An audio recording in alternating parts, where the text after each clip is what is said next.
Tani, duhet jemi të ndershëm dhe të drejtë.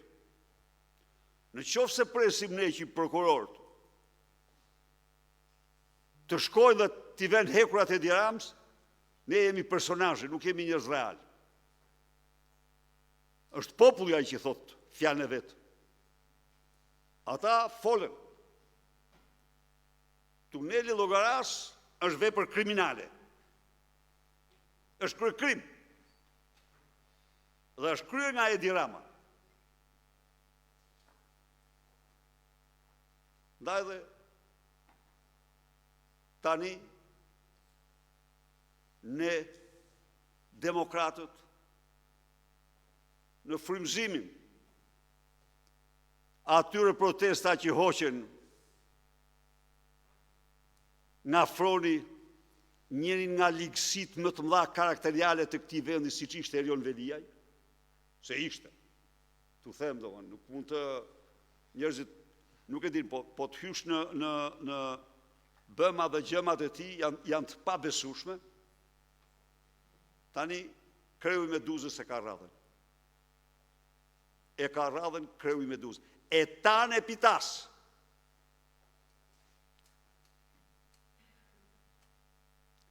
Leonida me 300 përballoi 100.000.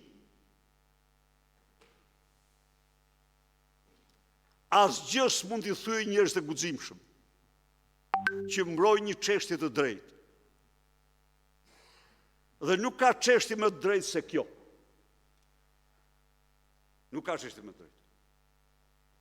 Po pranojmë ne, e vis Berberi, ata janë të korruptuar pa diskutim, gjën në palc, po janë në ushtarët e Edi Ramës. Ushtarët e Edi Ramës.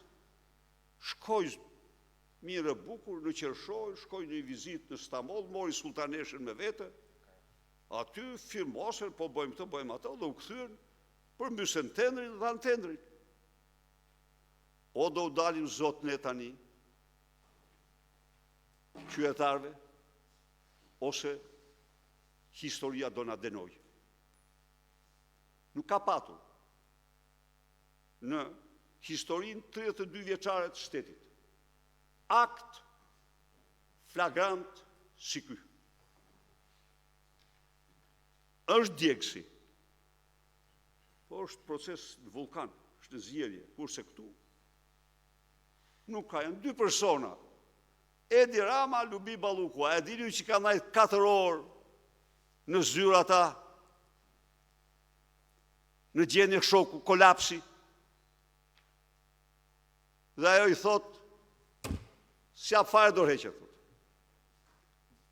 se kam zbatuar vetëm porosit tua. Edhe ati i ka thënë, mos më shif për grua, vesh rrobat e burrit, se ajo në fakt e kuptoni vetë sot ka 50 vjetorin e ekzekutimit gjyshit vet, i cili ishte një serial killer. Po të lexoni për Beqir Ballukun, serial killer ka qenë. Po. Absolutisht. Edhe ka vra intelektual Tiranas para 17 nëntorit e mbrapa e këto, a ishte një serial killer. Por ato e çështje të tyre. Ne nga do që ta mendosh, sa do që ta mendosh, nga do që ti japish, në rast se don që ti jesh i drejtë, në rast se don të thuash të vërtetën, afera e tunelit Llogaras është afere e Edi Ramës para zgjithash. Ndaj dhe demokratët, atë që i bën Erion Velis,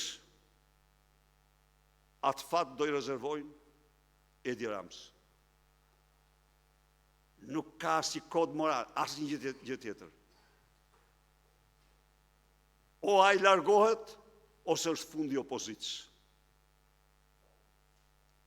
T'jemi të sinqertë. Unë kam shumë besim.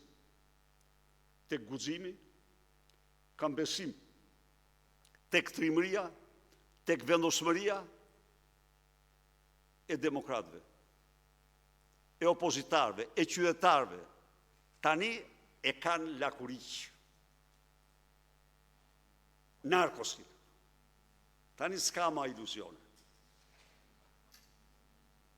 Zjerë, thot, ja të pare s'ka pare, por ai që thot pare s'ka marrë, ai gënjen. Por ama ka ndërshmëri, thot që e ka bërë amate. E shkruan disa herë, po mos e shkruaj, pse ai do na sjarojnë, jo, ne e kemi qartë vetë.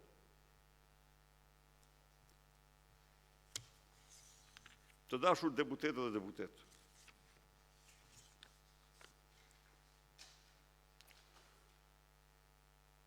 Sot, apo dje më mirë, u publikua raporti i Komisionit Evropian. Unë duhet përshëndes të gjithë ata zyrtarë për përgjegjësinë që kanë treguar në shkrimin e atij raporti. Në fakt, raporti ka të gjitha tezat tona, përveç njerës, për cilën do punojmë shumë që ta realizojmë, mbi gjendjen në Shqipëri.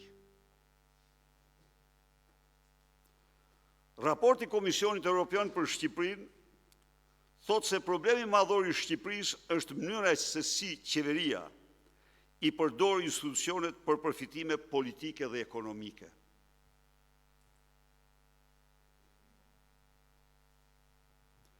Ky raport është një akt akuzë ndaj qeverisës aktuale ku theksohet se zgjedhjet janë të deformuara.